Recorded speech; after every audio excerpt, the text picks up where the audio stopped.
also going to ask everyone who, apart from me for the moment, to go on mute. Otherwise, we shall be getting all sorts of extraneous noises, which may be disturbing to people. So, welcome everyone to this evening's meeting. This is one of a series of discussion meetings hosted by Green Left, and that series of discussion meetings over a period of years has covered a wide range of topics of interest to radicals and socialists in lots of different areas. For anyone who doesn't know me, I am Danny McNamara, and I am currently one of the co-secretaries of Green Left, and I'm going to chair this session this evening. Green Left, for anyone who's not familiar, is an eco-socialist tendency within the Green Party of England and Wales, and we exist partly to promote eco-socialist perspectives inside the Green Party and partly to provide a bridge between the party on the one hand and other radicals and socialists outside the party on the other. Now, as we always approach local authority elections in various parts of the country, we look on with consternation and horror as reform shoots up the polls, especially as we think about the forthcoming general election in 2029 or whenever it is.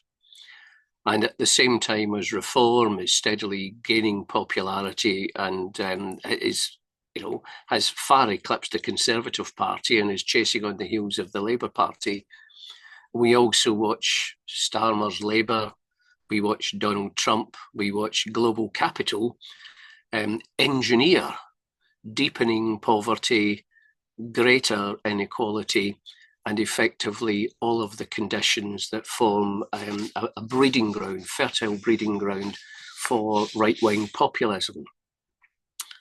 And so our meeting this evening is extremely timely, and indeed everywhere you look, any progressive organisation, every radical commentator is talking about this challenge, how we meet the challenge of the rise of the far right.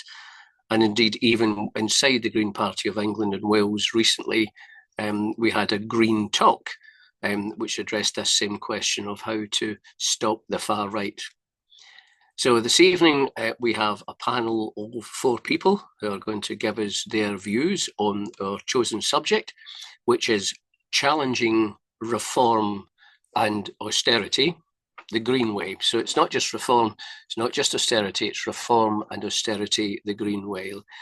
And we shall hear from each of those speakers in turn, and there'll be lots of opportunity for questions and discussion.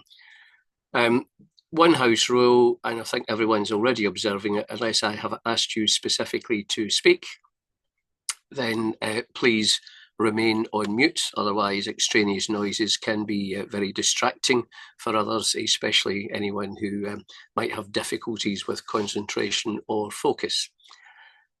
So I shall introduce each of the speakers as we get to them, not least because not all are yet here, but we are going to kick off with Steve Jackson. And because Steve is unable to be with us quite possibly for the duration of the evening, what we're going to do is hear Steve, and then we shall have some questions and discussion around Steve's contribution before Steve has to head off. So Steve is a co-lead of the Communications and Campaigns Working Group within Green's Organise. And so, Steve, I think without anything further, we'll go straight over to you. And once you've spoken, we shall take some questions and contributions to the discussion. Steve, please. Yeah, thank you. Cheers, Danny, and cheers for hosting and inviting us along. Yeah, so I was actually quite happy to see your email today when you said that this was going to be much more like participatory back and forth Q&A, because that's definitely the environment I'm most comfortable in. I'm not one for giving long talks, to be honest. But I thought I would start by telling everyone a little bit about Green's Organise, because I imagine everyone's aware of Green's Organise, but probably has a lot of questions and there'll be different levels of involvement. Excuse me. And then I'll talk about what Greens Organise is working on at the moment. We've got a local elections campaign. Internally, we're calling it an anti-fascist local elections campaign. That's not something we say externally for reasons that I'll come to. And I'm the lead on that campaigning work as well. But yeah, just for anyone who's not aware, Greens Organise is an anti-capitalist left network organisation in the Green Party that was started in September of last year, so it's very, very new, and kind of growing and emergent, kind of still figuring out our identity. I was slightly envious to hear you explicitly use the word eco-socialist to talk about green left, because I would love it to be a word that we explicitly use to describe Greens Organise. But at the moment, the only consensus we have is about being anti-capitalist and left-wing. So we'll cross that bridge when we come to it. But yeah, Greens Organise was set up by a group of about 30 of us. It was mainly people who've been in the Green Party for a long, long time, doing the type of organising that Greens Organise does, but somewhat in silos around the country. And people basically felt that there was a need for a particular type of space to hear that work they were doing. And as well as those people who've been in the party for quite a while, there were a few people like me. I'm actually very new to the Green Party. I joined in August of last year, just after the general election. And I just kind of knew people from previous political involvement. I summarise the goals of Greens Organise as being two main things. One, to kind of keep the Green Party honest, partially due to the great work of Green Left and other places. The dominant strand of politics in the Green Party, I do feel like it's a kind of eco-socialist left politics, but we need to make sure that's the case, especially as the Green Party grows in terms of number of parliamentarians. We don't want to go the way of Germany, for example. German Green Party, that is. So yeah, the main goal, one of those two main goals that I summarised being keep the Green Party honest, but also on the other hand, there's this piece about making the Green Party a kind of landing zone for lots of, perhaps people use the expression, politically homeless or disenfranchised leftists who, for whatever reason, since 2019 haven't been joining Green Party. We certainly recently. And strategically speaking, and this is where I come to the question of how we deal with far right and austerity the green way. Strategically speaking, I think it's really largely about getting the Green Party to a place where it's a bold, energetic, exciting voice, essentially. I think a lot of people see the work that the Green Party does and the communications that the Green Party puts out as quite, quite middle class, quite boring, quite out of touch. Quite young people find it cringeworthy, to be completely honest, a lot of the time. And I think the thesis in Greens Organise is that in order to attract people to the party, in order for the party to grow in credibility and strength and votes, we need to be bolder. We need to be picking fights. And I guess I'll fast forward to this campaign that we're doing. So Greens Organisers has existed for about 6 months. We've got various different working groups that kind of encapsulate the work that we feel needs to be done within the Green Party and beyond the Green Party. As Danny said, I'm the co-lead of the Communications and Campaigns Working Group. And we've recently launched our first campaign. So we launched it a couple of weeks ago, 2 weeks ago today, actually. And we launched this campaign, our local elections campaign, the anti-fascist local elections campaign, alongside a fiery launch video that at this point I think has got about 500,000 views on social media. If people haven't seen that launch video, I really encourage going to watch that, because it was really us like planting a flag, like demonstrating this is the kind of vision of politics, like grassroots, community-led, working class, anti-establishment politics that Greens Organise represents. If you haven't seen that, go to greensorganise.uk, check it out. And the goal of this campaign, our local elections campaign, is to essentially beat reform in some elections on one level.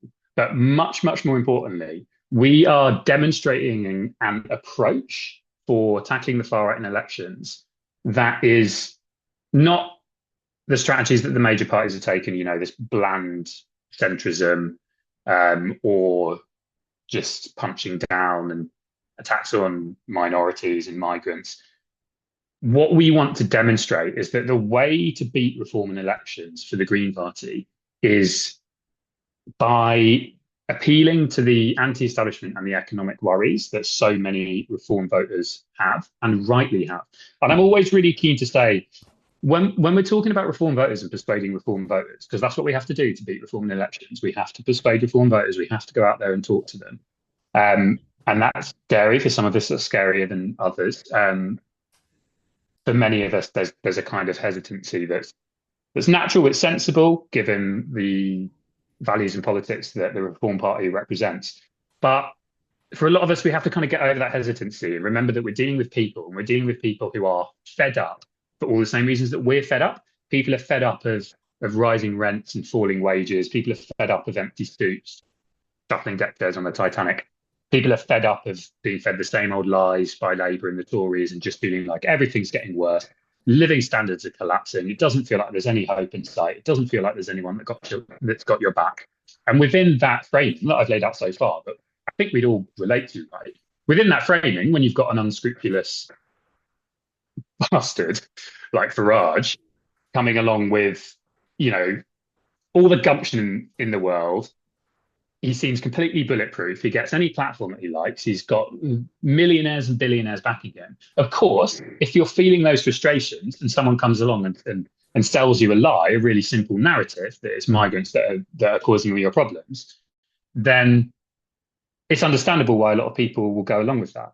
And it's worth remembering that, a lot of those people, a lot of people who are voting for reform, they're racist bastards, and I don't want anything to do with them. I'm happy saying that, right? A big chunk of them, a big chunk of people who like the Reform Party, who align with the far right in other ways, whether it's Musk, whether it's Tommy Robinson, whether it's talking about the extreme right, the radical right, the far right, we're talking about reform specifically. Like a lot of the people in the ecosystem, I don't want anything to do with them, right? We are not going to get them on our side. We're not going to get them round. We can chip away at their biases. We can chip away at their ideals, but that's not who we're talking about persuading when I'm talking about persuading reform voters. I'm talking about persuading reform voters for whom migration probably isn't necessarily their key worry. Their key worry is probably the economy and this, what we call anti-establishment ethos, right? The economy and the idea that Labour and the Tories, the establishment parties, aren't any good for us. And I come back to, there's this YouGov polling that to date is the most extensive polling of reform voters. Hope Not Hate are long overdue releasing a massive polling study about reform voters that I think is going to be really important. But this YouGov polling, I'm testing my memory now, but I think 75% of reform voters believe that billionaires have too much control over society. 73% of reform voters believe that the working class don't have enough of a share of societal resources. 70% of reform voters believe that energy, water, and mail should be brought into public ownership. Like these are areas where we align, right? And the Greens Organise kind of approach is to focus on those areas where we can potentially talk people round and use them as like a wedge issue to prize people away from the lockjaw of kind of racist authoritarianism that they've been spoon-fed, essentially. So what we're doing right now is, as we all know, there are local elections on the 1st of May, Reform fielding about 1,600 candidates. Greens Organise are backing a handful of candidates. We were open to working with independents as long as they weren't running against Green Party members, like socialist independent candidates, but there weren't any. So we're backing Green Party candidates who are up against reform in key county council elections, who are capable of articulating this kind of anti-establishment politics that so many of us share, capable of articulating the reasons why so many people are angry at the state of the world, and who are doing so on a progressive, a left, a socialist, a community-rooted, working class values-based platform. At the same time as backing those candidates by supporting their campaigns, It's a small number, admittedly. We've got three main candidates because Greens Organise is brand new. We've got no resources. We are also doing what we're calling an air campaign. If you've been looking at any of our social media, you'll see that we're getting to the point where we're ramping up now, but we're really starting to pump out content. And I think that content speaks for itself. We are setting a different tone for what Green Party politics can be, and that the subject of this talk is tackling reform and austerity the Green way. And I think I've outlined Greens Organise's approach. And I'd really encourage you to go and check out the kind of messaging that we're doing, because I think it speaks for itself. I think our thesis is to recognise that people are right to be angry at, well, I was going to say 15, but 40 years of declining living standards. And we understand why in that environment it's led to the rise of the far right. We don't have to be happy about it, but if we want to do something about it, we have to meet people where they're at and try and persuade them. That's probably about 10 minutes. It is indeed, Steve, and thank you very much indeed. And it is, well, for me at least, a breath of fresh air to have someone with youthful energy talking about giving the Green Party a voice that is bold and energetic and exciting. And we're all very pleased indeed that you came along, as an emissary, as it were, from Greens Organise to speak to us at Green Left. And a great many of us feel that the more we can build good comradely contacts and relations, the better it will be for the prospects of pushing Green Party policy development and campaigns in the right direction, and the better it will be for everyone all round. So thank you very much indeed for that contribution. And I also like the idea that in many ways what Greens Organise are doing is show, not tell. So you're producing the material, it's there on social media, people can see the approach, they can see it live in action, they can see the challenge to the tactics of the far right, and that's all great stuff. It has an immediate impact, and we learn much more directly, I think, from contact with things like that than we do from a million lectures. What I'm going to do now is to open this up, as I said earlier, and we're going to have a questions and discussion around what Steve has been saying, because Steve has to get off and do some other things. And after that, we'll move on to some of the other speakers. Now, normally I say here, if you wish to make a contribution, please raise your Zoom hand. Sometimes there are people for whom that is difficult, and in those cases, you can always use the chat, and I'll ask some of the other Green Left officers to alert me if anything shows up in the chat that I need to be alerted to. But if for any reason, and we know that these things are not always possible for everyone, if you're unable to use the chat or unable to raise your Zoom hand, then please do use your voice to draw my attention, but please try not to do it when someone else is speaking. Wait for a little pause if you can. So, a lot there in what Steve has said, and I'm going to open it up to questions and contributions. And I see that Roy has his hand up already. So, Roy, I'm going to go over to you. First of all, I apologise, my camera's not working at the moment. Yes, thank you, Steve, for that contribution. That was really interesting. I agree with you about the issue of taking on reform on a political level, and also the issue of who their voters are. I mean, I was talking to a carer the other day, and she was told me that she'd had enough, but she'd looked at reform and decided actually there are problems with this organisation, and she was voting Green. And I think that sort of dialogue is really important to be pushing forward. I noticed also that we're getting more publicity as a Green Party in terms of having a different position to everybody else in terms of the taxing the rich. In the Liberals are keeping a quite on their position, but yeah, it's really good to see us standing out, on those arguments. I do think it'd be great if Green Organise could work closely with ourselves, and I think we would like to contribute from our experience since we set up. For example, we have really good dialogue with the people of the left, and we do have respect in that area. So I think, crossing over ideas and would be really, really useful for both groups, and also for the future of the socialist leanings from the Green perspective. I was talking to someone again about well, it's at my union branch actually, United Community. We had quite a good report back um, from the Summit of Resistance, where Zach spoke and another Green spoke at that meeting, and he put it forward that actually it was either two positions the left could take: either support again this idea of a workers' party and etc., the Tusk line, or vote Green. I think there's a different position you can take actually on that. That's more about discussing and debating really. The other thing is the key issue for me, and I think we need to recognise that we don't know, as we don't know what the Labour Party is going to be doing next year. We don't know. We don't know we don't know what they're up to really. All we can really reference is what Blair did, and it looked like there were a lot of people. They looked like it might echo that. They won't care about losing their MPs and councillors at the next 3 or 4 years. All they will care about is the last year. And the working class people have forgotten what's happened before. So, as I see it, we need to leave a marker now and over that period, really, so that people know where the Green Party stands. That's my views anyway. I'd be interested to hear what Steve's and others' views are.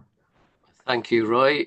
I don't think that was a question, and this isn't just about questions, it's about questions and contributions. So I'm going to take that as a contribution to the discussion, but we'll come back to Steve before he goes, and provide an opportunity to respond to any of the general points.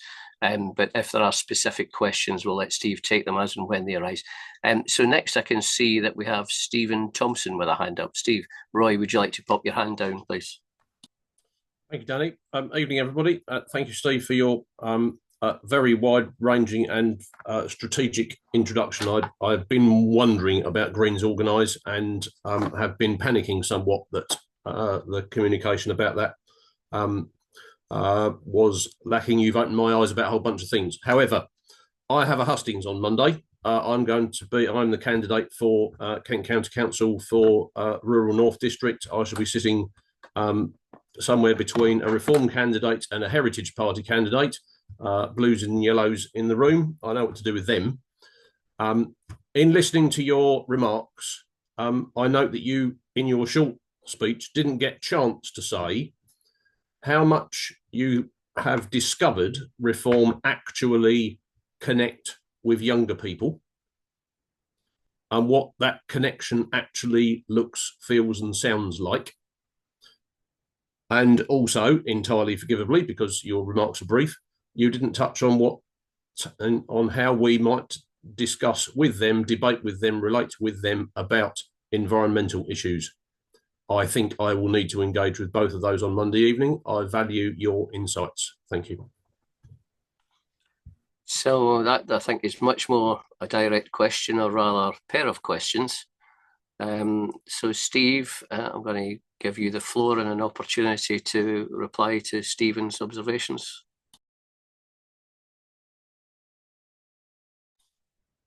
I think, did we lose Steve? Sorry. No, okay. I'm here. It's just my internet struggling a bit, so I put my camera off. Okay. I mean, thank you for that, because it is a really good two-part question. I don't think there'll be any young people at your hustings for a county council election one day, to be honest. Like, will do young people go to those kind of things? That's my kind of glib response. But in terms of my experience on the doorsteps, and I've been door knocking and talking to Reform voters, well, yeah, everywhere in the country apart from the north, North Derbyshire is as far as I've got. And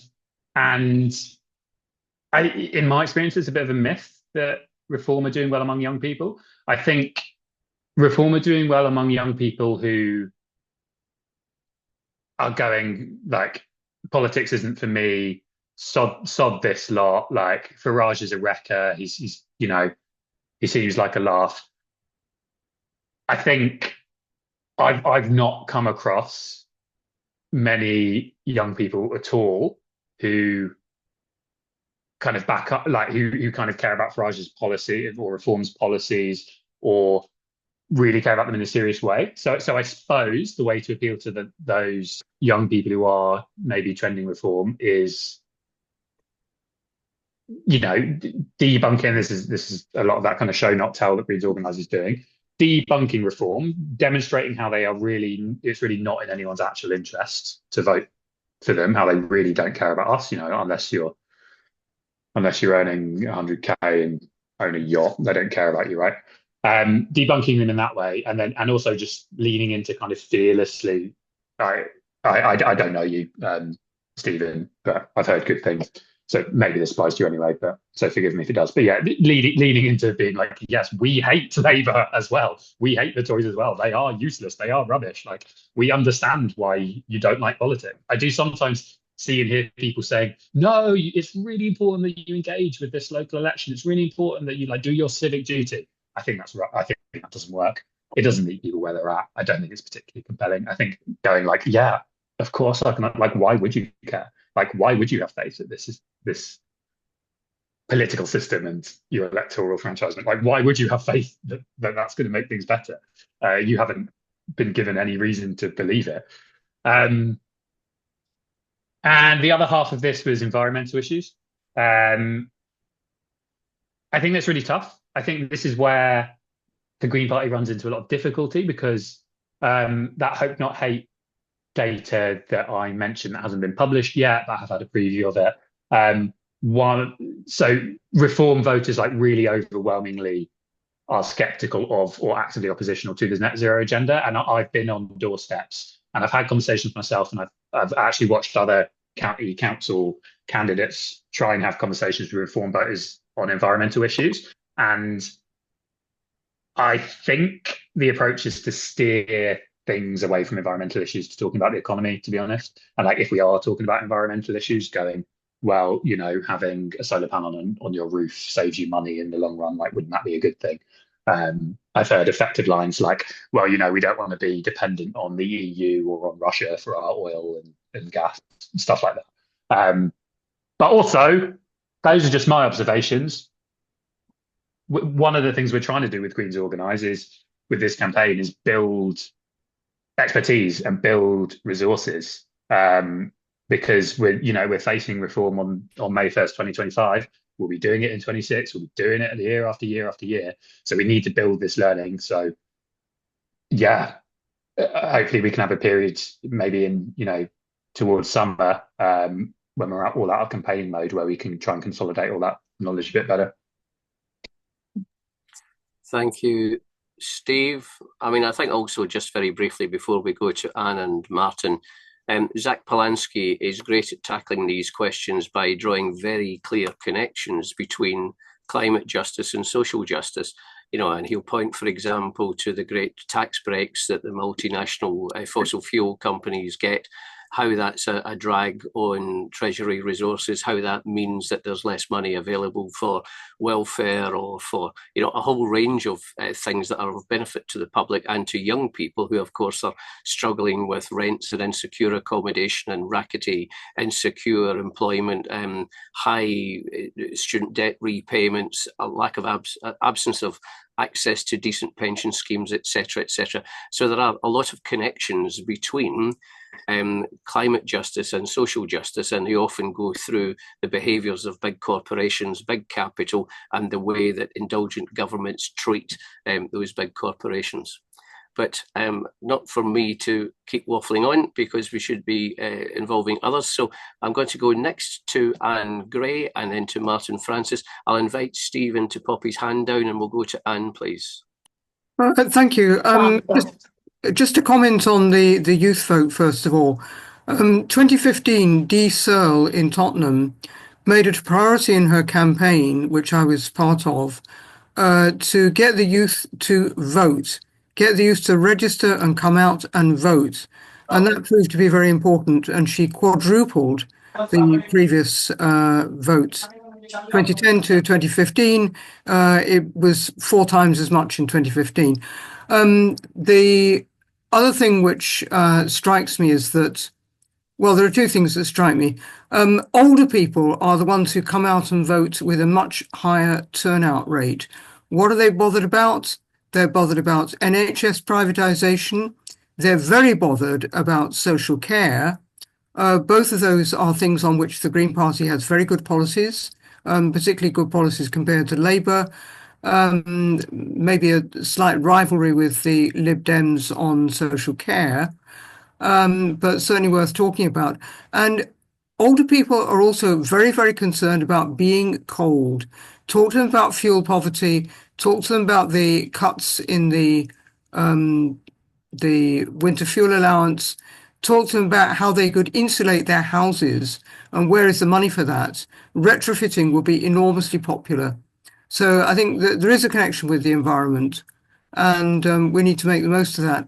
I mean, lastly, I think one reason why the Green vote was very, very easy in Tottenham last time was because there are a huge number of ethnic minority people who are very disturbed about Palestine and very disturbed about the ranting concerning migrants. So basically, in areas where migrants are a large proportion of voters, it is very, very easy to capture a Green vote compared to some of the areas where Greens have historically campaigned. So I just wanted to say that as, various tips to beat reform. Thank you.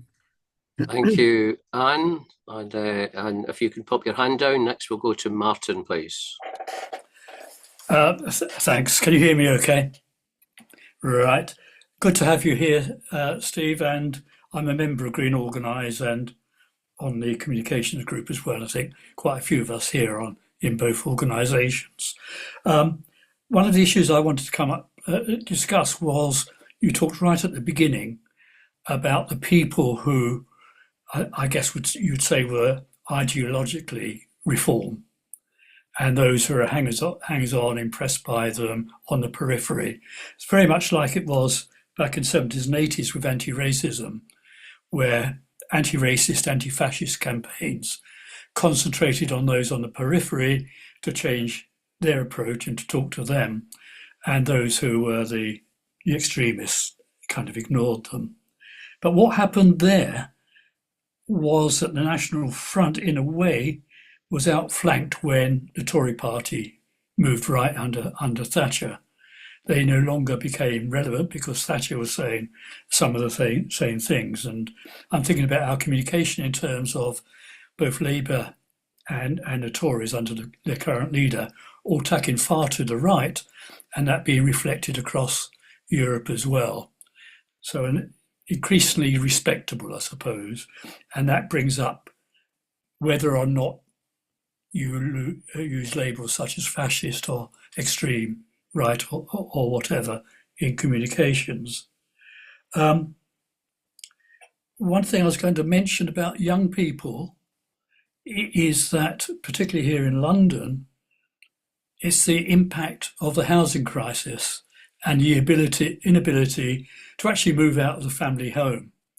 And people now in their late 20s and 30s staying at home and actually unable to lead independent lives, and that having an impact really on their, it sounds patronizing, say ability to grow up, but ability to become independent, marry or not, have kids and so on. They're being thwarted all the time.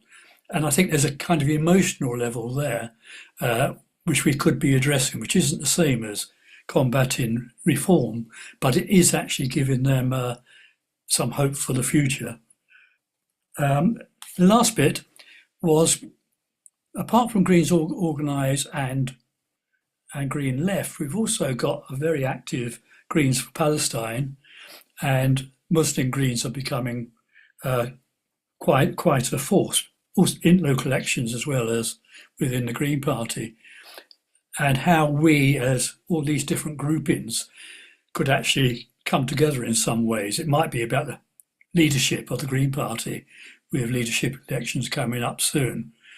But so far, we've found it quite difficult to operate as a left group within the Green Party in terms of slates of candidates and things like that. So what do you see the future there? Okay, I think that that amounted to a question at the end, Steve. So, and looking at the time, I wonder if perhaps, Steve, if you could deal with what Martin was saying there, and then use the opportunity also to give us any concluding observations. If I might just abuse the privilege of chair here and expand a little on some of what Martin was saying. I think tied into this, and Martin, of course, might have mentioned the Green Party Trade Union Group also when he was listing those groups that potentially could form some kind of power block within the party.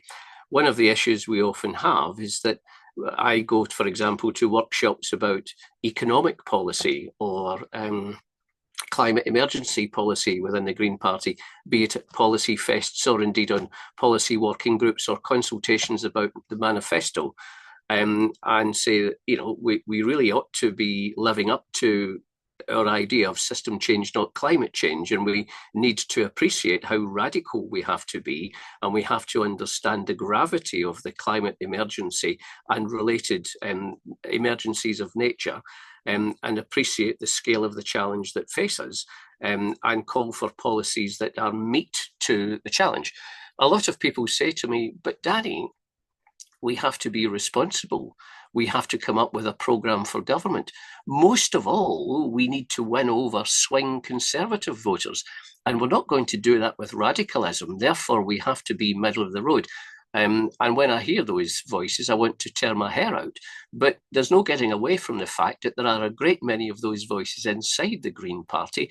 And so the Green Party writ large has a bit of an issue here, because it has a bit of a split personality. There are elements of it that are truly radical. There are elements of it that politically and economically are quite conservative with a small c. Most of what we share in common is concern about the climate and the environment more generally, but beyond that, there's a world of difference. And somehow or another, we also have to tackle that question internally about getting the party as a whole more closely aligned with understanding the connections between the gravity of the climate challenge and the radicalism of the policies that will be required to address it. Anyway, I digress somewhat. Steve, over to you. Thank you. No, I was really enjoying listening to you, and like, I want to tear my hair out as well when I hear those people. But what I tend to just say is that they should leave the party and join the Lib Dems, because I don't fundamentally think that we actually do have anything in common. Those of us who call ourselves socialists, those of us who call ourselves capitalists, I don't think I actually do have really very much in common at all with a green capitalist, right? And a corporate business free marketeer. Obviously, I'm being extreme here, but you get the idea. Like, who cares about squirrels and oak trees? Like, I don't think we do have anything in common, because I don't think there's anything that can actually tackle the ongoing climate and nature crises without fundamentally restructuring the society that we live in. Because if we just continue with this neoliberal capitalist growth-based international environment, then the climate and nature crisis are completely inevitable. So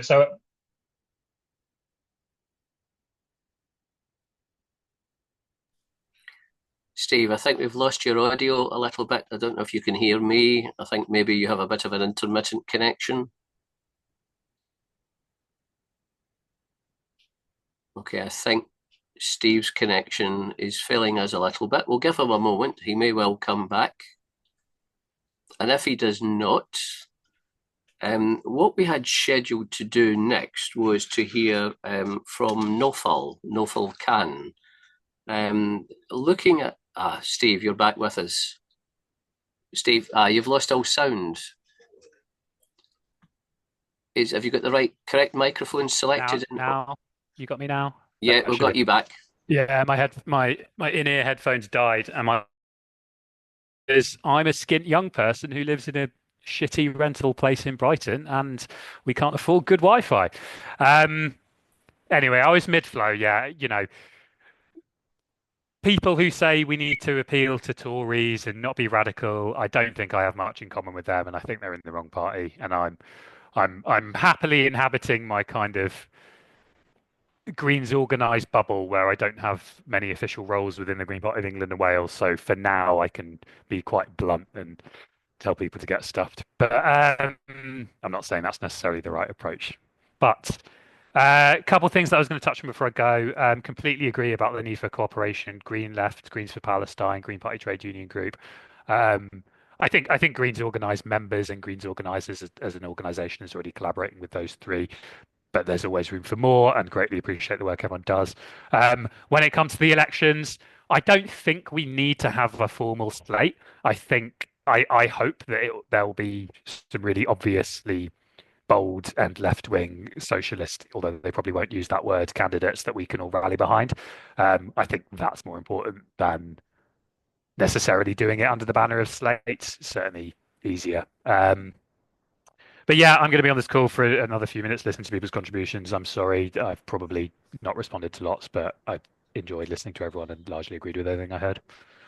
Yeah, well, just before you go, or certainly before you go, we'll take a final observation from Stephen Thompson, and then perhaps we'll start lining up our next speaker. And just to alert our next speaker, I think, Les, you will be up next because Nofal is not yet here. So I'll come to you in just a moment. But for the moment, Stephen Thompson, please. Thank you so much. Steve Jackson, I'd be really keen to hear a pithy answer from you. I'd like to avoid name calling. Have you got constructive suggestions on the doorstep and in public, in a public meeting where others might use that language? What alternatives are there, thinking of reform and such like, to using the words fascist and far right? What do I say instead? Nice. So I'm completely happy using that language. And you're right, I touched on this in my opening spiel, but then didn't come back to it. I think we should be completely comfortable using that language amongst ourselves.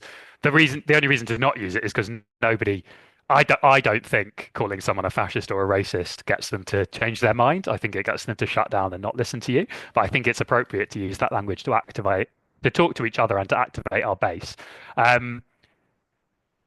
I don't know. If you were trying to change someone's mind on the doorstep, I don't think you would go in and saying they're a fascist. But something I have found works quite well, it certainly starts a conversation, is going, come on, mate, you're not voting for that. You're not falling for that lot, are you? You're not falling for that racket. Come on. I think you were going to come back, Stephen. So I'm not talking about talking to the person on the doorstep. I wouldn't use the words to their faces in any case.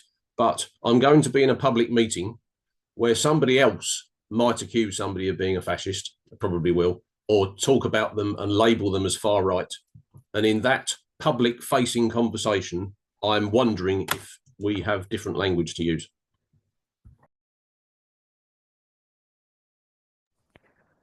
I think it's a good question. I'll maybe give some thought to, but I'm not sure.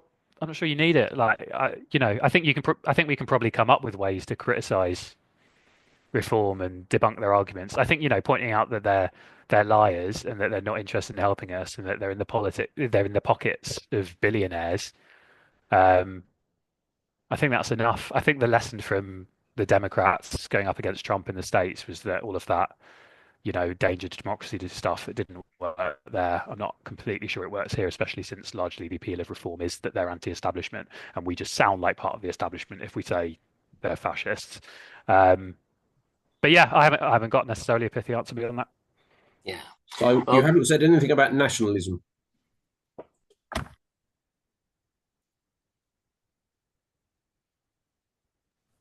I don't know. I think we're quite keen in Greens Organise to reframe nationalism, because if we get into these lofty macro level critiques of the nation state and racial capitalism, then yes, I'm opposed to all forms of nationalism. But there is also something about hope and identity that means there's a positive, at least in the short term, a positive framing of nationalism. So we're kind of keen to reclaim that community-based politics where there is a positive nationalism. So I definitely wouldn't use it as a slur, as it were. Thank you, Steve. I mean, I think to refer to Reform as a right-wing party or an extreme right-wing party is something that we come across commonly in the media and the press every day. I think most people are familiar with that and wouldn't really take exception to it. But if you wish to avoid that, then I think it's fair to call them phony disruptors or phony anti-establishment party, and they use that as an opportunity to draw out the fact that whilst they claim to be the anti-establishment party, typically the senior figures in this party are very wealthy white men with large business interests, who are opposed to things like improvements in workers' rights, who favour the nationalisation essentially of the National Health Service, etc., etc. And you just have to say, you know, does this sound like anti-establishment, or does this sound like a consolidation of big business interests in a way that is hostile to the interests of you and me? I'll take one more comment from Pete Murray before we move on to our next speaker. Pete, please.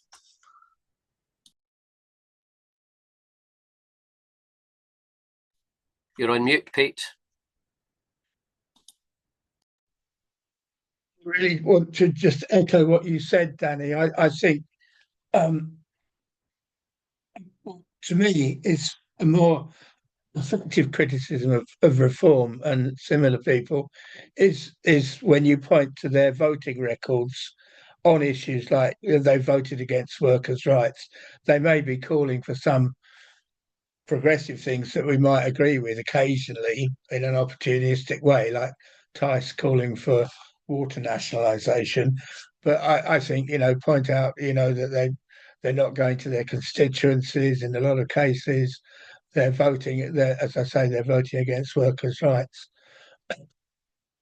The other thing I think, while speaking, that I think I'd like to, I mean, I'm a member of Green Organise, and I'm interested in what the attitude of Green Organise and the Green Party as a whole is going to be towards independence and socialist-leaning independence.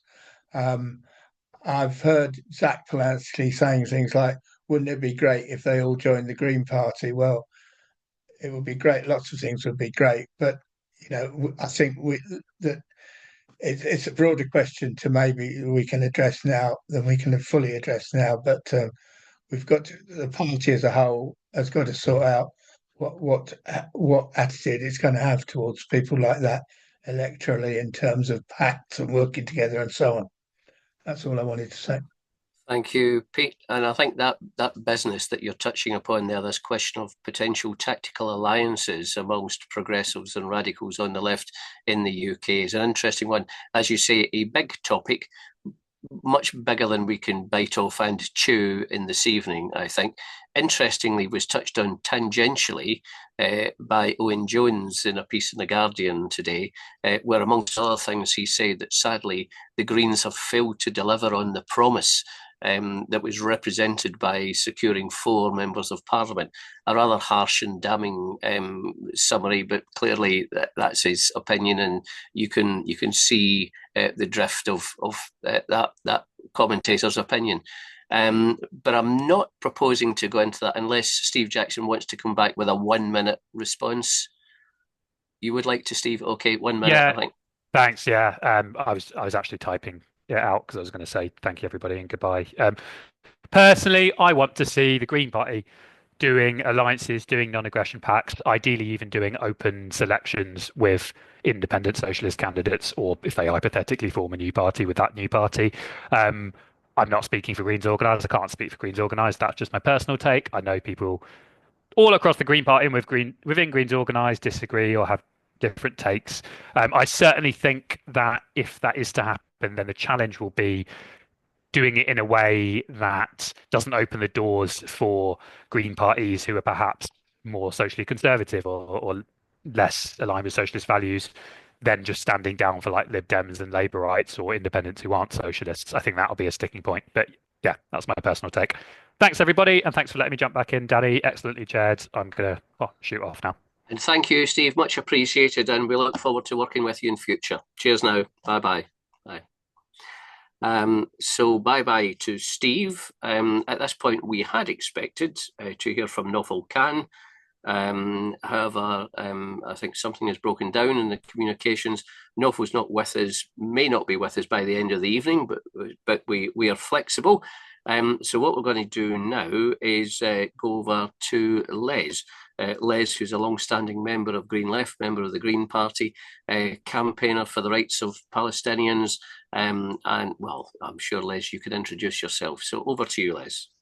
Okay, thanks for this event and opportunity. I mean, when Greens Organise announced their formation at a conference, I thought that was pretty much what the Green Party needs in order to fulfill its potential as a eco-socialist alternative, even though Greens Organise hasn't adopted that phrase. And when this webinar was announced, I immediately suggested that Green Left invite Greens Organise to have a speaker, sooner rather than later, rather than wait for them to find out about it. So I'm pleased that this did happen right away. And much of what I say resonates with the campaign publicity and the video of about 3 or 4 minutes that was put on the Greens Organise webpage. Someone referred to Owen Jones, who rightly said, the Green Party needs to pick some fights. And Greens Organise have begun to do that. I'm going to suggest extra ways to pick some fights, especially with the Labour Party and with Reform UK. So that's enough of an introduction. Start with, my talk will be more conceptual than anything that would be appropriate for an electoral campaign, but I think we need that conceptual discussion in order to arrive at effective political language, to engage people who might still vote for the Labour Party on the one hand and might vote for Reform UK on the other. So here we go. The term austerity has a long history, implying moral, frugal habits to save resources for the common good. Since the 1980s, however, we have had a specific perverse form, namely neoliberal austerity.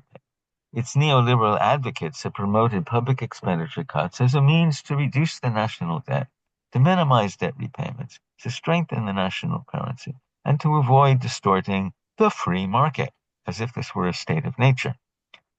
Such a change would supposedly bring prosperity, whose benefits would trickle down to everyone. Since the 1980s, the neoliberal agenda has been intensifying class oppression and legalizing the theft of public assets, which are turned into private assets in order to maximize their financial value for shareholders. This agenda has been privatizing or deregulating state enterprises and their labor protections, especially through outsourcing, and so intensifying labor exploitation. These policy changes have blurred the boundary between the public and private sectors, so that the public sector agencies either outsource and or adopt the profit motive. Meanwhile, there's a greater exploitation of labor, which means a greater extraction of unpaid labor, a hidden form of theft. Such changes have been driving people into unhealthy working conditions and causing systemic health damage, resulting in greater claims for disability allowances and other benefits, as well as the greater need for social care. Meanwhile, by contrast with austerity for most people, the state has continued funding corporate welfare.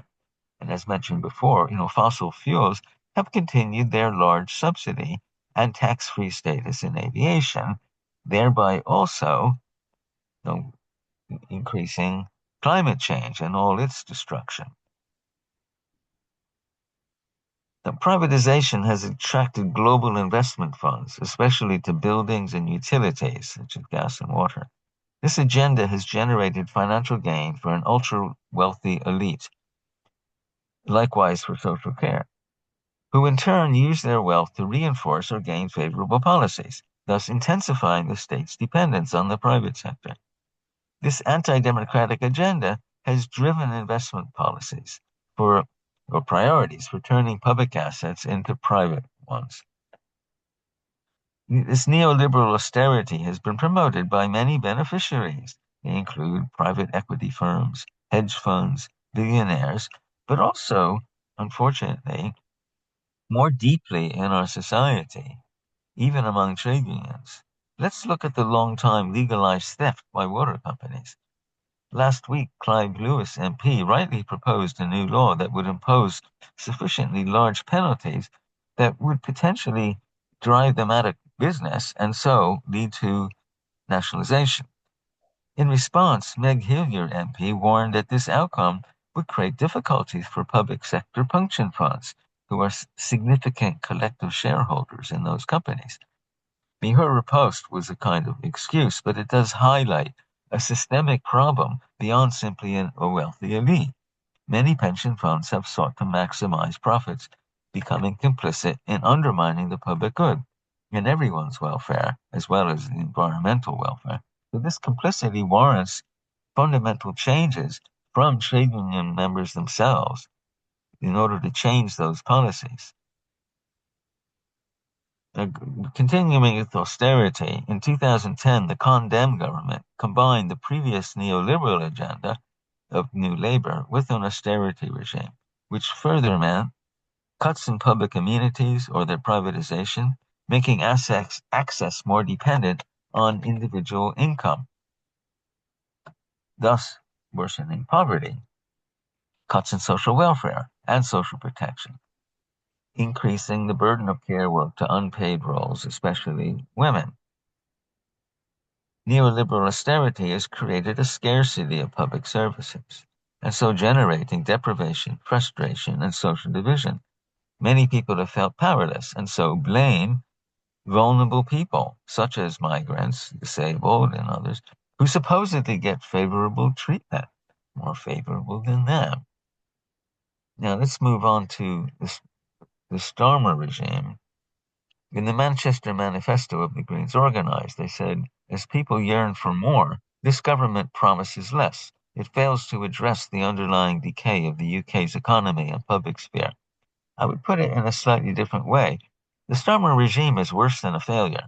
It has been colluding with the decay of the UK's public sphere while strengthening a predatory economy, a different economy than the one we want.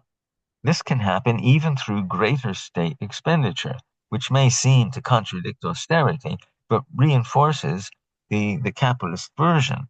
Here are 4 examples. Firstly, fake decarbonization. Last year, the government promised so-called decarbonization by investing £22 billion in carbon capture and storage. This techno-fantasy fix will do little to decarbonize natural gas, but will justify its perpetuation for the indefinite future for as long as stocks last. These funds increase corporate welfare and environmental damage while preempting the alternatives that could be developed by energy workers and be socially beneficial. So this is anti-working class, even though it claims to protect jobs. Second, militarizing the economy. In the past month, the government announced a massive increase in military expenditure, supposedly for self-defense from a Russian invasion into Eastern Europe and then even Western Europe. This fantasy pretext grossly exaggerates Russia's capacity in order to justify imperial warmongering. This specter justifies the carrot of new arms plants as a plausible option for decent livelihoods in economically depressed areas. This is a kind of economic blackmail. It aims to recruit entire communities psychologically and economically into dependence on a permanent arms economy. Likewise, it channels a social malaise into fear of a foreign threat as a basis for everyone to identify politically with the British state, despite its role in oppressing us. So a key agent of people's oppression is thereby inverted into our protector, thus deterring revolt. Third example, predatory growth. As measured by GDP, capitalist growth has generally caused many harms, including greater exploitation, inequalities, and environmental degradation. The obsession with growth perpetuates such harms, inviting more foreign investment, which further sells public goods and turns them into private assets. As an example of this political shift, in 2017, there was a London plan which emphasized good growth and leveling up, thus acknowledging that some growth may be harmful or perpetuate inequality. Now, London's mayor has deleted those phrases in favor of simply growth. This reinforces long-time harmful policies. In particular, estates regeneration has meant demolishing buildings that could have been refurbished, rebuilding them, and socially cleansing lower-income residents, while also massively increasing greenhouse gas emissions. This is both anti-environmental and anti-working class. Fourth, repression. More resources are being allocated for the state's repressive capacities, alongside stronger anti-protest laws or using the current laws more stringently. Together, all this aims to criminalize the inevitable resistance and protest. In all those ways, the Starmer regime has shifted from Tory light to Tory heavy. Its corporate welfare policies will do little to overcome socioeconomic deprivation or inequalities, and may even worsen them. These policies preempt public good alternatives, such as the renewable energy infrastructure that's necessary to replace fossil fuels, house retrofitting with better heat insulation, and better quality social care. All of these measures would benefit especially working class people who are suffering from poverty, and they could be funded by such means as a wealth tax, as well as public bonds paying a fair interest. They could be administered by public common partnership, PCP, by contrast with the stereotypical PPP for the private sector. Such alternatives are crucial to build a realistic, durable hope in a better future. And this should be a main pitch, both to people who might vote for the Labour Party because they still retain their sentimental attachment to this hopelessly racist party, racist pro-capitalist anti-working class party, and also to people who might vote Reform UK, to emphasize that it's led by the same billionaires who have benefited from these harmful policies. Otherwise, widespread desperation will be exploited even more by the far right. As Stephen and others have said, the far right is a much broader category than Reform UK, but it should be our focus for several reasons. Its leadership represents the wealthy elite benefiting from the policies of the major parties, and so has a vested interest in continuing those policies. Its racist agenda has recently set the national agenda, as the mass media have given it disproportionate attention, and the two main parties compete to imitate its reactionary policies. Both main parties share culpability for the guilty policies, and so, that is pro-capitalist policies, and so cannot disavow them. So they all need scapegoats, especially through the racist scaremongering about immigration, and now resentment against benefits recipients and whoever will be next on the list.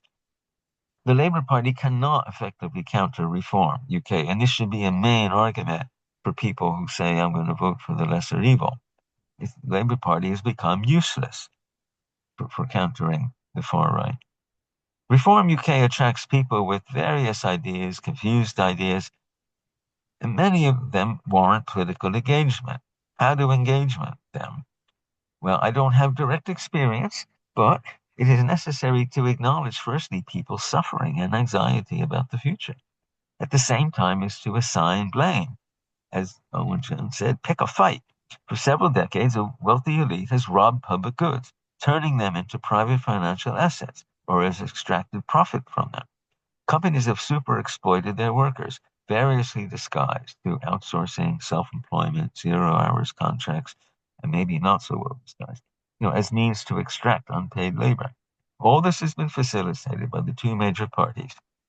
Reform UK, if it gains political power, would do the same. The main parties disguise this capitalist driver by diverting blame to scapegoats who are likewise vulnerable and suffering.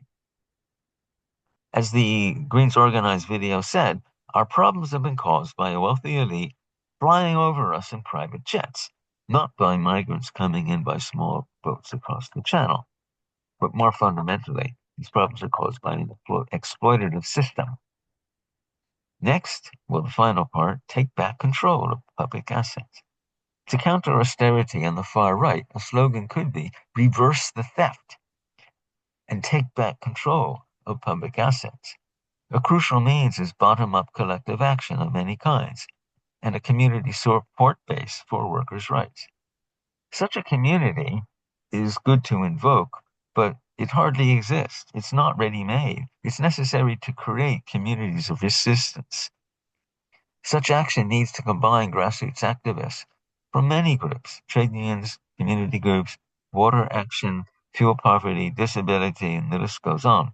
New community organization will be necessary to defend and create commons beyond the state and capitalist markets. Such initiatives are essential to push or bypass the state, which otherwise will continue its collusion with predatory neoliberal practices.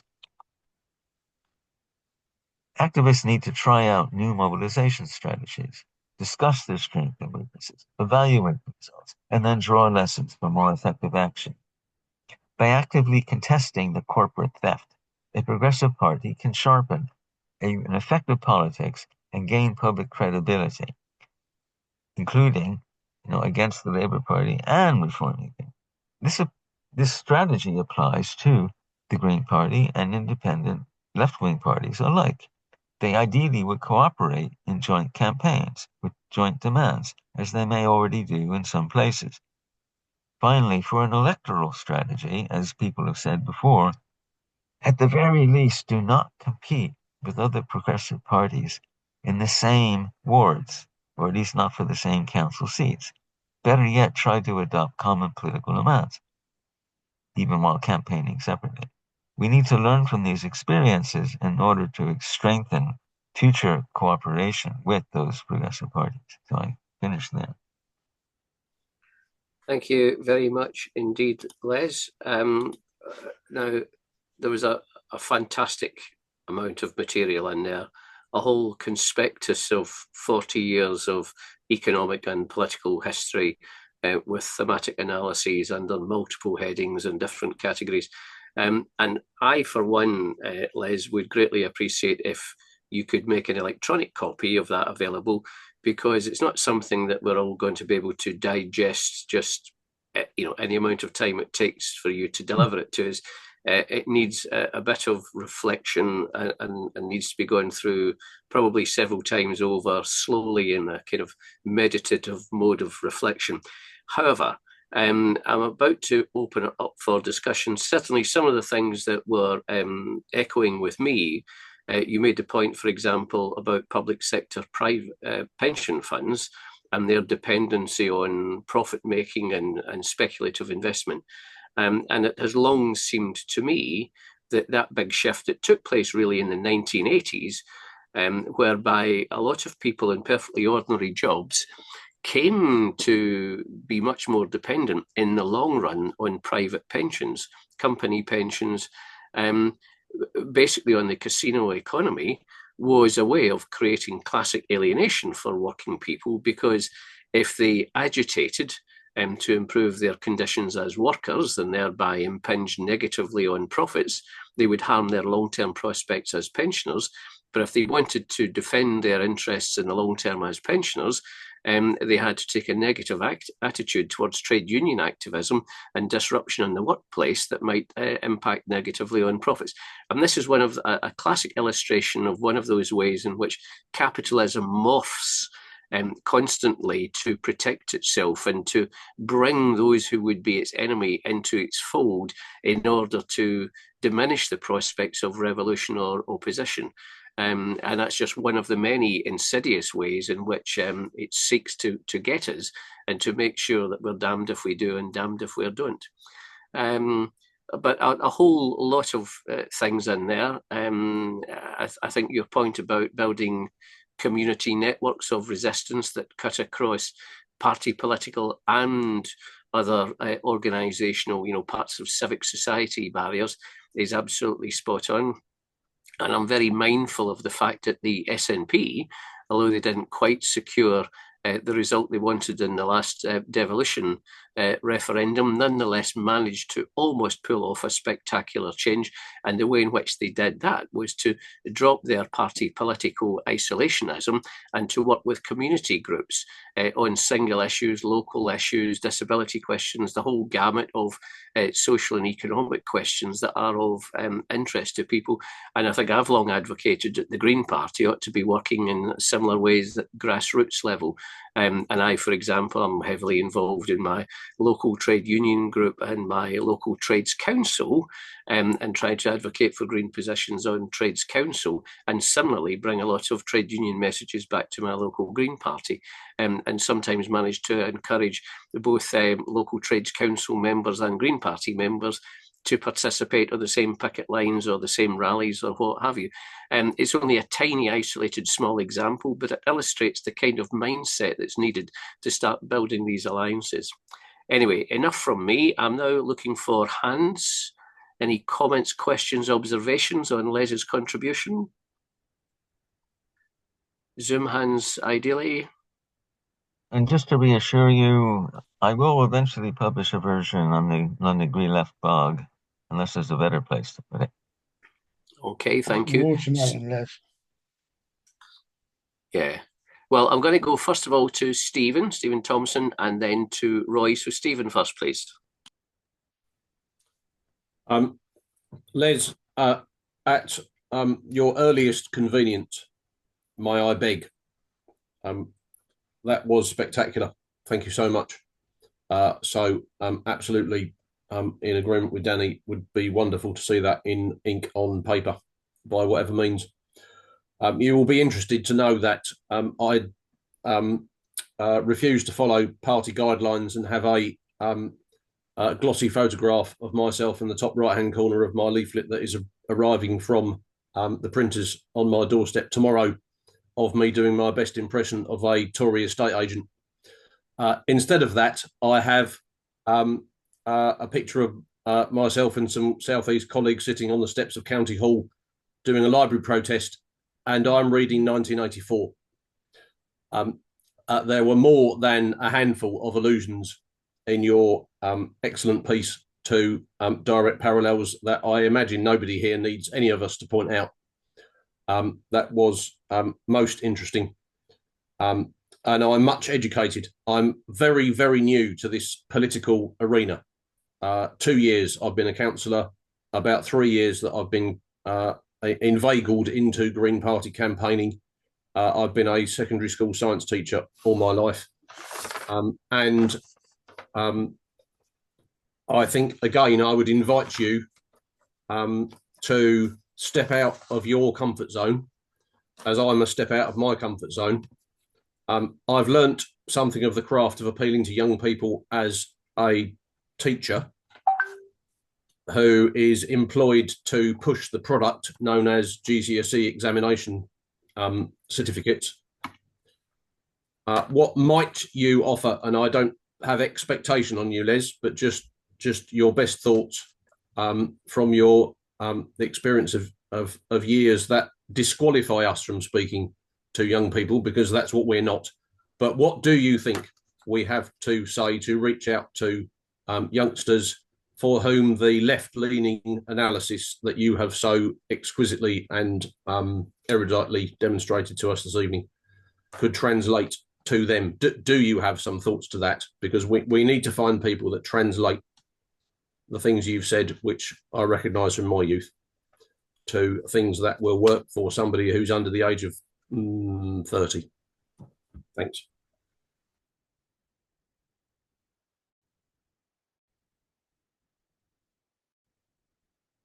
Am I meant to come back now or wait for some more questions? Yes, I'm sorry, Les. Since that was framed as a question and a direct invitation to yourself, I think it would be good for you to have the opportunity to respond straight away. Well, I have to be humble in trying to answer that question because I have very little contact with young people, except, well, starting in October 2023, I suddenly have much contact with young Palestine activists.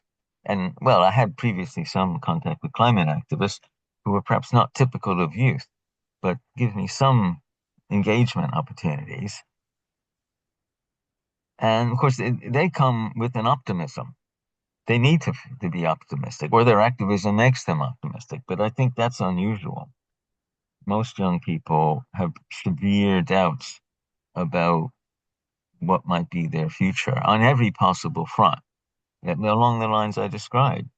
Super exploitation, bad housing or no housing, astronomical rents. You could make a long list of the bad future that they foresee for themselves. So they don't need to be told that, but they do need to be told perhaps whom to blame. It is the capitalist system which is to blame, and particular characters who personify that system. And then more difficult, how can people organize themselves to fight that power and to gain something tangible in the near future?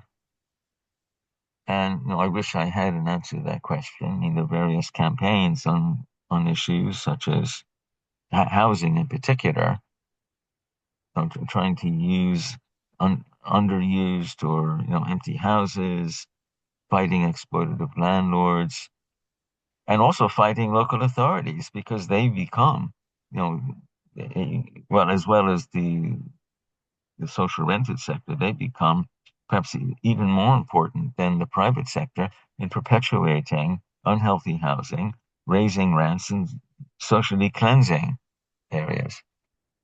So, those struggles already exist, and they do inspire some young people to get involved.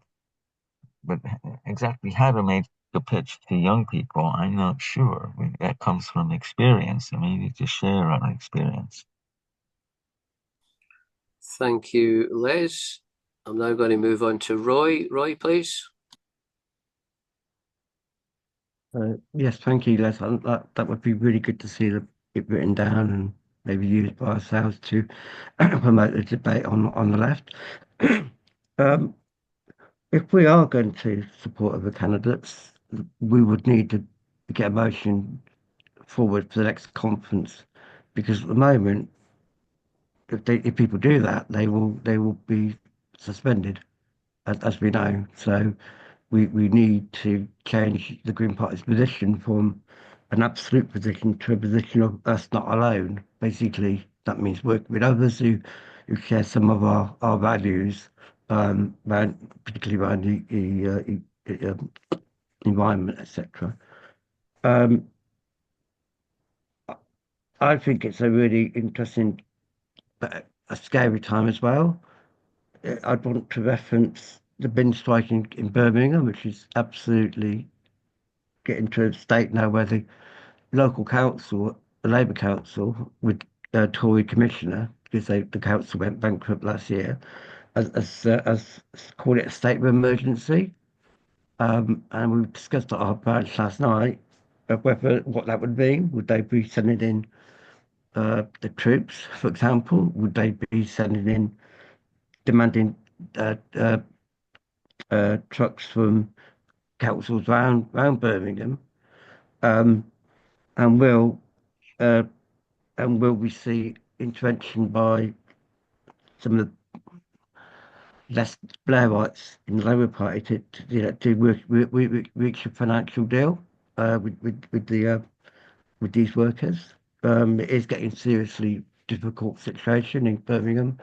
The other thing is, in terms of building the campaigns, the submission of the what's it called? The Summit of Resistance had 2,000 people at it, apparently. And they seem to be promoting a position of starting up anti-cuts groups again, representing towns and stuff. My branch passed a motion on that, which is good. It didn't contain anything about standing, set up a new workers' party or standing those candidates, representing that argument. And I think that's an interesting position, really. Greens should always support the building of anti-cuts campaigns in their communities. Like I said, if we want to move forward on the issue supporting candidates from other parties, independents. We really need to get a move on and get it into the party conferences here. But thank you generally for your contribution, Les. I thought it was really interesting. Thank you, Roy. And just apropos of what Roy was saying, I think the deadline for the first agenda submissions for the autumn conference will be in early June. Although, interestingly, we have heard nothing about how that might be accomplished. We've seen no sight of any replacement for green spaces, for example, which is the key tool that historically has been used to curate and develop conference agendas. When I raised this last week with a GPRC representative from the Southeast, that representative felt that quite possibly the Summer Policy Festival, which takes place in May, over 2 days in Birmingham, would somehow be involved in the process. But I said, well, the process for developing a conference agenda is very carefully and clearly laid out in the Constitution, and you can't suddenly, by fiat, substitute a 2-day policy fest in Birmingham in May to take the place of a process that takes about 12 weeks end to end. So nominally, the deadline is in early June, and Roy, of course, you're at liberty to put forward a proposal, maybe at a business meeting of Green Left. With respect to Stephen's question and young people, I mean, I always think there is one key that kind of opens the door to a great many other things, and it's something that, in a way, Les touched on early on in his contribution, where he talked about how things are made to appear inevitable, things are made to appear natural. One of the great lessons, I think, of kind of European thinking in at least the second half of the last century is, we whatever else we think and whatever else others might wish us to think, we between us make this world of ours, and we not only have available to us the opportunity to make it better, we have indeed a duty to make it better. So whatever you think is inevitable about employment prospects, or about housing, or about education, or about debt, or about pensions, or anything else, there is nothing inevitable about it. What you've got just now is a bunch of choices. You are living with a bunch of choices that are self-serving choices made by others, but you have within you the power to rise up and make different choices if you choose. There's nothing inevitable about this, and ultimately it's all down to you, the younger generation, because we, the older generation, aren't going to be around forever, and it's up to you to shape your future. Once you realise that, then you begin to open the door, I think, to a great many other things. Now, I think that... Yeah, just a brief comment. Yes, Les. Just on the electoral strategy, I mean, some of us are making a fairly modest proposal. Unfortunate phrase from Jonathan Swift, but that we simply not compete with independent left parties. And as far as I know, there's no Green Party rule that a branch must run candidates for all posts. There is. Yes, there is. There is. Well, anyway, I don't think it's enforced. Well, sorry, let us be clear. There was a motion which gave the executive authority to initiate candidate selection in parliamentary seats at the last general election only. I don't think there's a standing universal obligation on parties to stand for all council seats, and I don't think we've ever really fully achieved that. Yeah, so if a local party decides, or at least implicitly, we will run candidates only for those seats, and there could be many reasons for that, just resources, but there could be a political strategy that we don't want to undermine an independent left party. And I think that's already happening to some extent. And that would be enough. It would be a major advance simply not to compete. Maybe that would lead to something more. Thank you, Les. And again, that's another one of these big topics, this question of electoral strategy.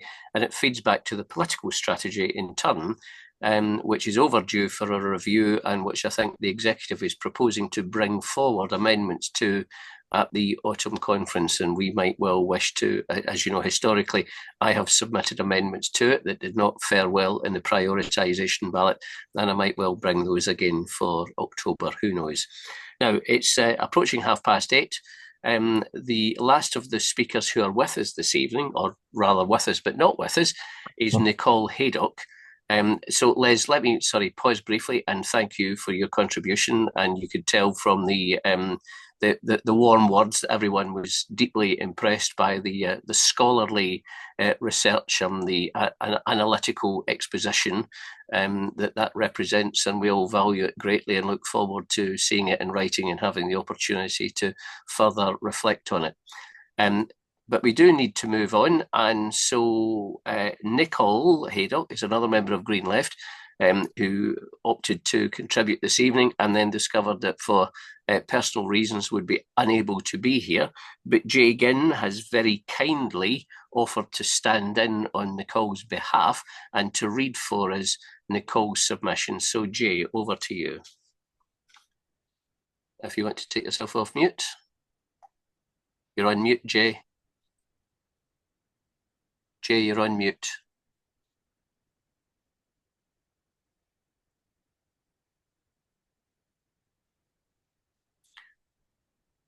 So if you go to, I don't know if you can see at the bottom left hand of your screen, possibly an audio little microphone icon with a red line through it. If you click on that, that should take you off mute. Ah, I'm there. Sorry about that. Yes, I'm reading this on behalf of Nicole Haydock. Her title is Challenging Reform and Austerity and the Green Way. She says, this topic assumes that the Reform Party has been, is, and will be in favour of continuing to cut further public spending, rather than tax the wealthiest to meet the UK's budget deficit, and will essentially remain a climate deniers party. Back to the future. Before the local election due next month and beyond, we must recall the 2016 Brexit referendum, where an unprecedented 72% of the electorate took part in the ballot. In contrast, the turnout for the 2024 general election, under first past the post, was 59.7%, the lowest at a general election since 2001.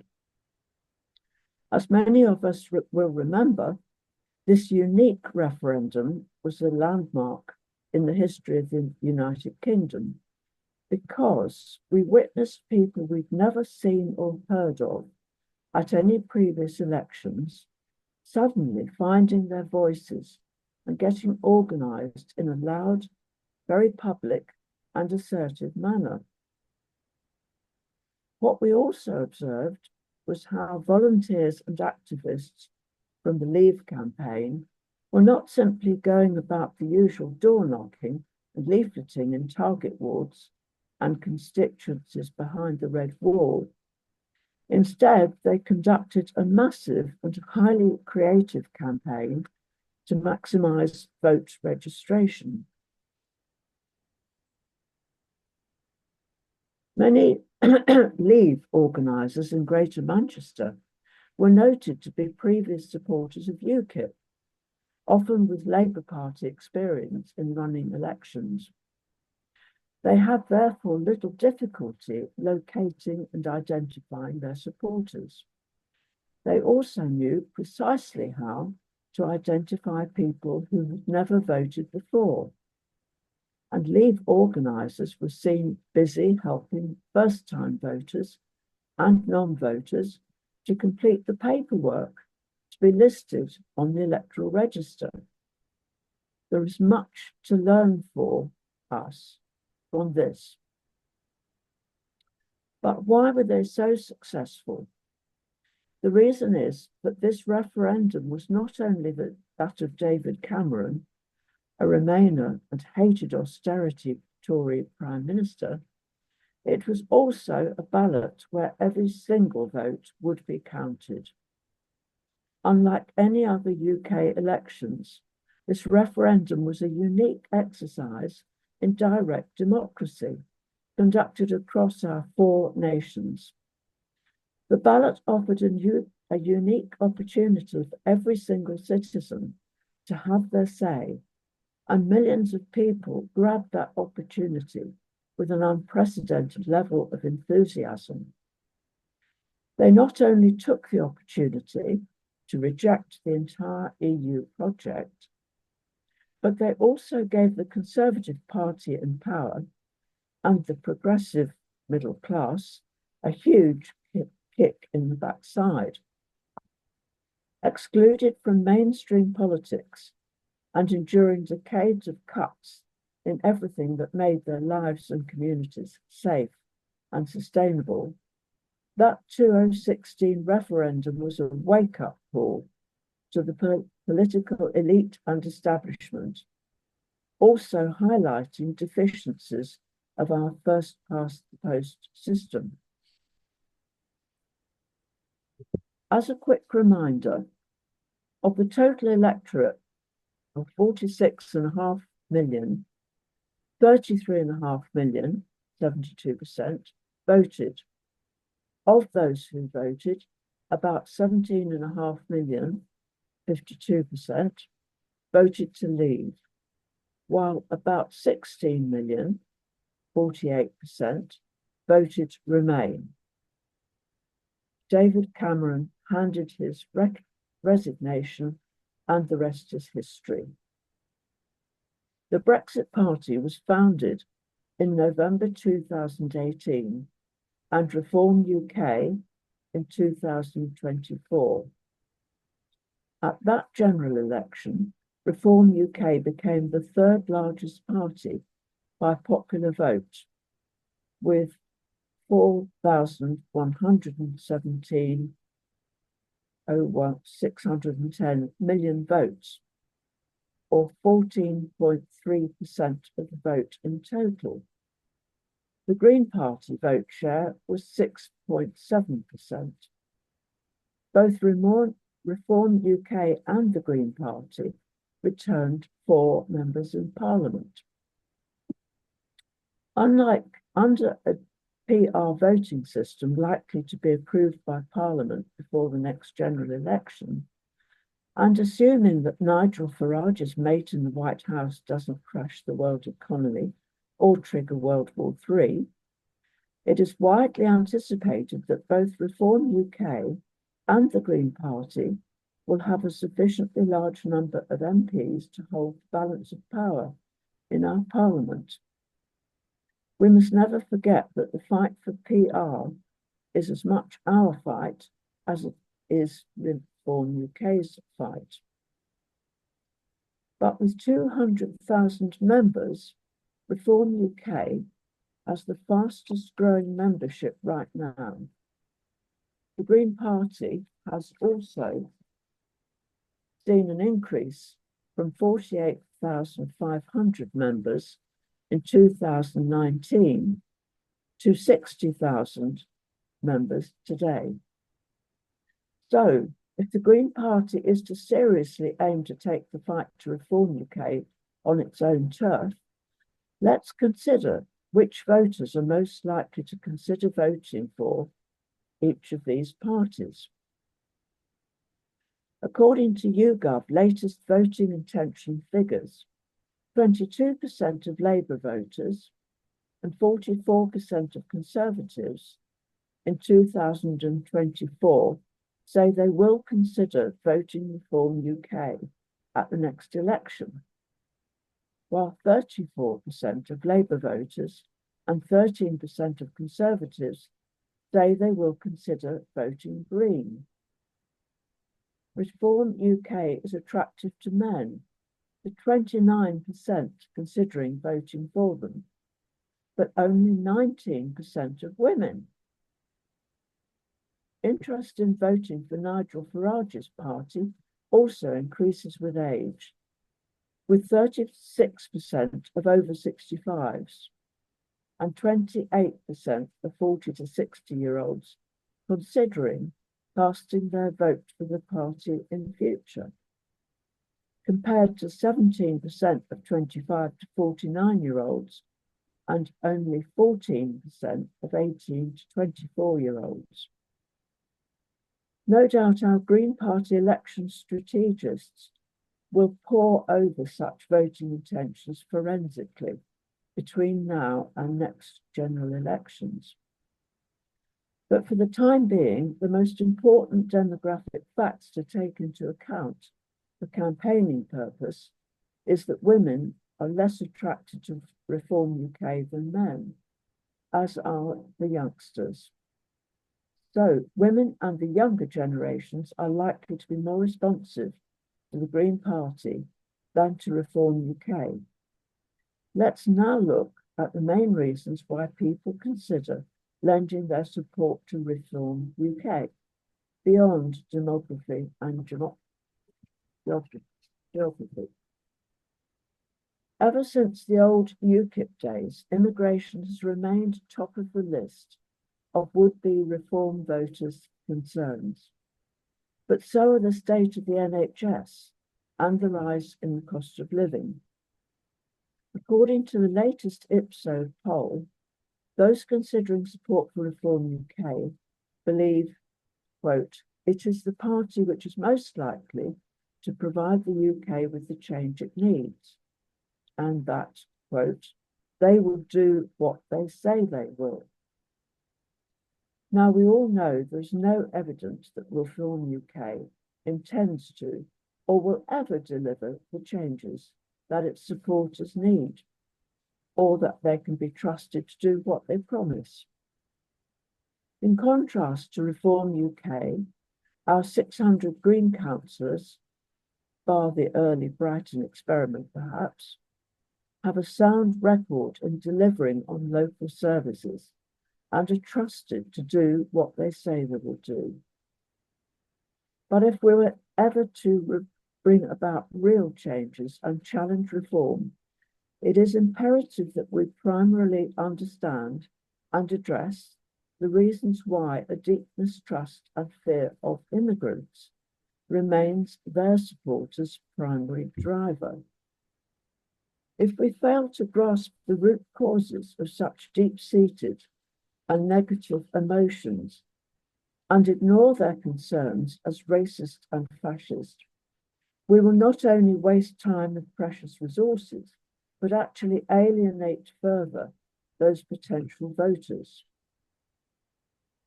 This is because, just as the 2016 referendum proved, when the majority was given the opportunity to express their anger and frustrations towards the elite and blame the EU for everything going wrong in their lives, populists knew exactly how to tap into people's sense of insecurity and their resentment about extreme inequalities and a deep fear of the future. This is what the Democrats in the US totally failed to grasp. And as Bernie Sanders commented post-Trump's devastating victory, the Democrats abandoned the working class, in quotes. So what would a green challenge to reform look like?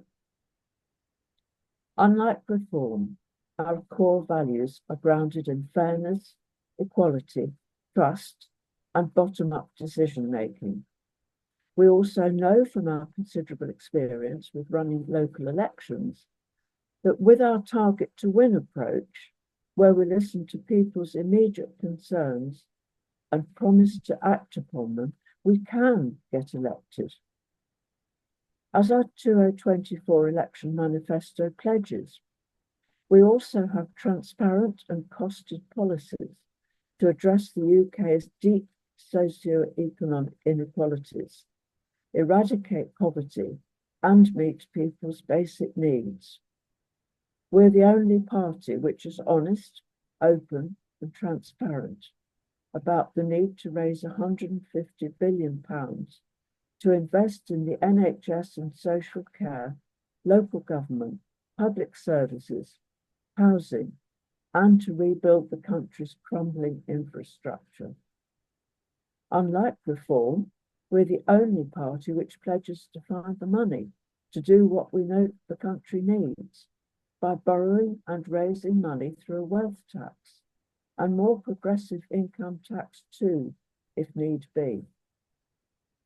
Some of you might well know, and rightly, say to me, what about our own top priorities, such as the existential threat of global warming, driven by our continued use of fossil fuel, the depletion of the planet's natural resources due to consumerist capitalism, and the consequences of Trump's extreme right-wing revolution in the White House and his trade war. I think we probably all agree that our green concerns are not exactly on Reform UK voters' radars. As a matter of fact, those issues are so far removed from their daily occupations that the local party activists tend to avoid engaging on such topics. And this is where I believe we're hugely mistaken. Yes, global warming and destruction of our planet is more often perceived as an abstraction for people struggling to make a living and are far removed from their day-to-day reality. But that is precisely where our biggest challenge to Reform UK does lie. How we make the connection between creating a long-lost sense of security and address an unfounded fear of immigrants is by meeting people's basic needs, such as food, housing, transport, local health and social care provision, cheap energy and secure jobs, as well as a cleaner and safer environment. In other words, we not only have to double down on our successful target to win strategy, we also have to be bold and creative as never before, with permanent and ongoing campaigns at local party level for all our green and radical policies and our messages. And that's the final sentence. Thank you for listening to Nicole. Thank you very much indeed, Jay, for reading that to us, and splendidly read it was too. I mean, I have to confess to a mild degree of surprise towards the end there. It was not previously my understanding that Nicole was the world's biggest fan of Target to Win.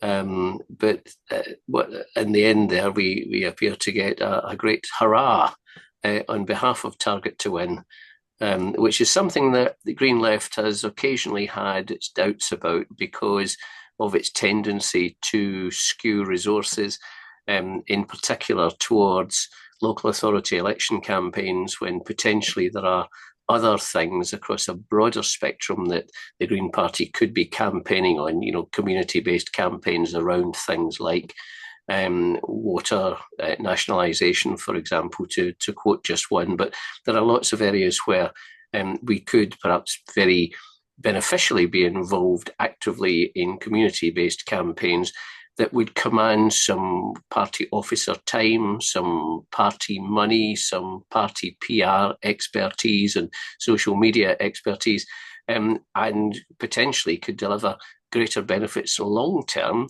in promoting the green identity than, another council seat. And there are a lot of delicate balancing acts need to be made there. But anyway, Nicole's message is loud and clear. Perhaps I also tend to think that it's absolutely the case that if we could solve the housing crisis and provide good, worthwhile, well-paid employment for everyone, etc., we would cut the feet away from under Reform and other parties of the far right. We don't have the power to do that for the time being. We will never be able to achieve that alone. We have to persuade society of the bigger changes that need to be made in order to accomplish and deliver those things. I think part of the problem, though, is that simply explaining these things in a slightly academic way to working class voters, for example, of the type who might support reform, is in itself not going to win the day. You might win the argument, but you wouldn't necessarily win their vote. And I think that's where, if you look at the Greens Organise type approach, that comes in, because you can see that what they're trying to do is make an emotional connection through appearing credible and appearing to be an ally, rather than, historically what the Green Party has done, which is tend to, put leaflets through doors and explain things to people in a slightly dry academic sort of way. So in a way, although I hate to say it, a lot is about style as well as content, but there you go. Anyway, we have about 10 minutes remaining. So if anyone has, well, I would say questions for Nicole, but Nicole's not here, but any points that they would like to raise about Nicole's contribution, or indeed more generally, before we start to wind up, then now is the time to raise your Zoom hand.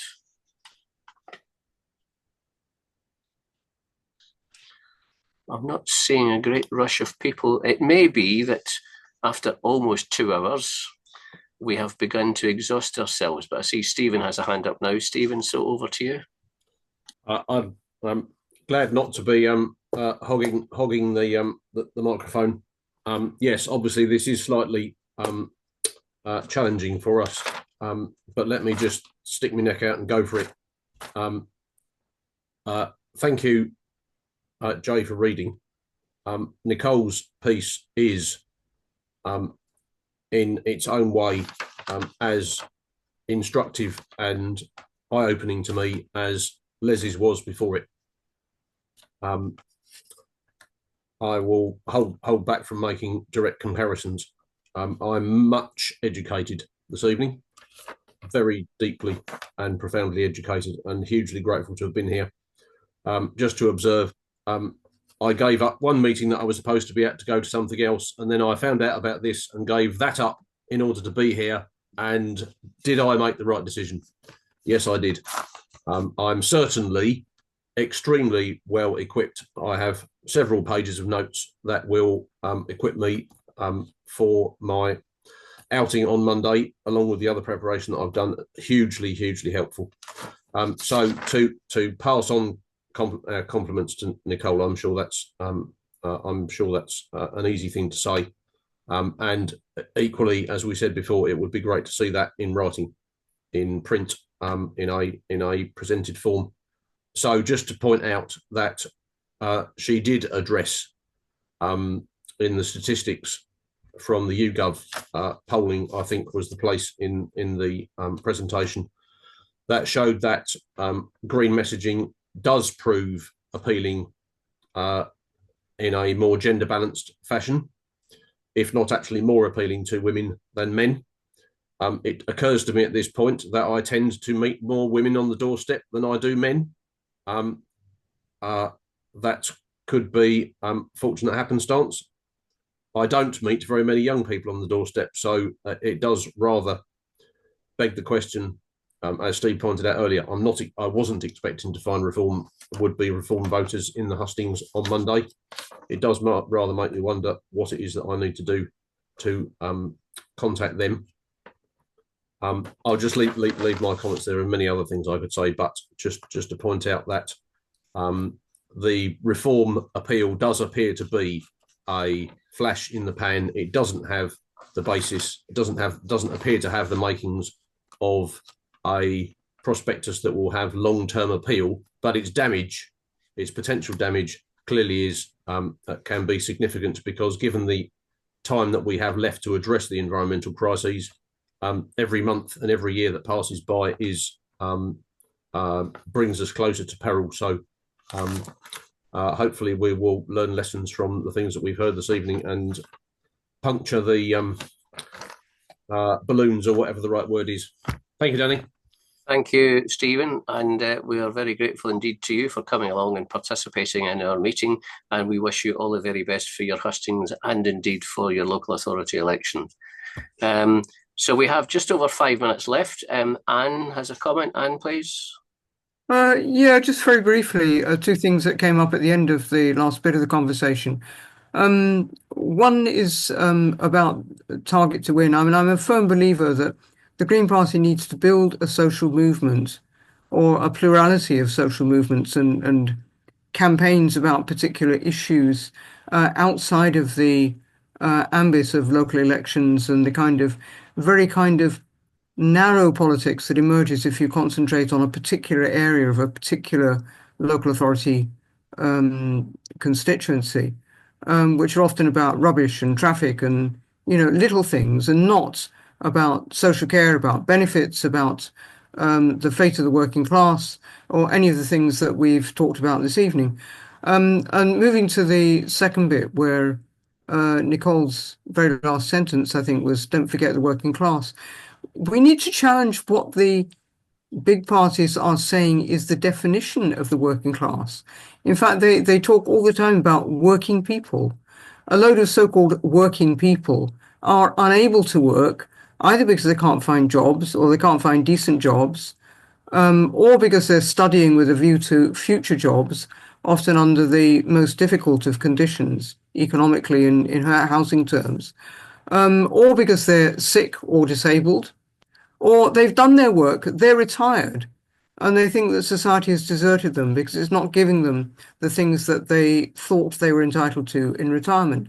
And, as for claiming benefits, well, a huge proportion of the working class defined in that broad way are dependent on benefits because of their social care needs, because of their high housing costs, because of their low wages. And I think we should always remember that there is no clear distinction anymore between the benefit claimants and the people who work or who did work or would like to work. So, let's remember that. Thank you. Absolutely, Anne. I think you're correct. And it's very telling that a huge proportion of people in receipt of benefits are also in full-time work. And as you say, frequently their need for benefits is driven by the low wages that this government and this economy continues to think are perfectly acceptable. It's also telling that Rachel Reeves is trumpeting the fact that they have recently increased the national living minimum wage.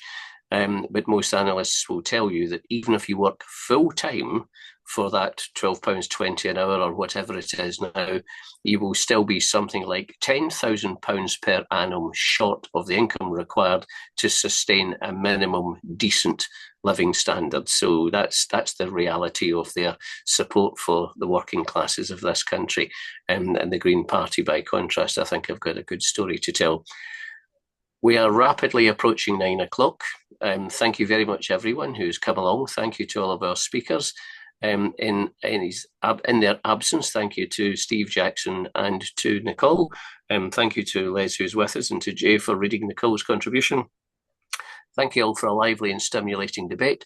Watch this space for our next speaker meeting, and in the meantime, look out for your emails advertising the next forthcoming Green Left business meeting. And I also hope to see some of you potentially at the Summer Policy Festival in Birmingham in May, and then subsequently at the annual conference in Bournemouth in October. Thank you all for coming. Unless there's anything else urgent.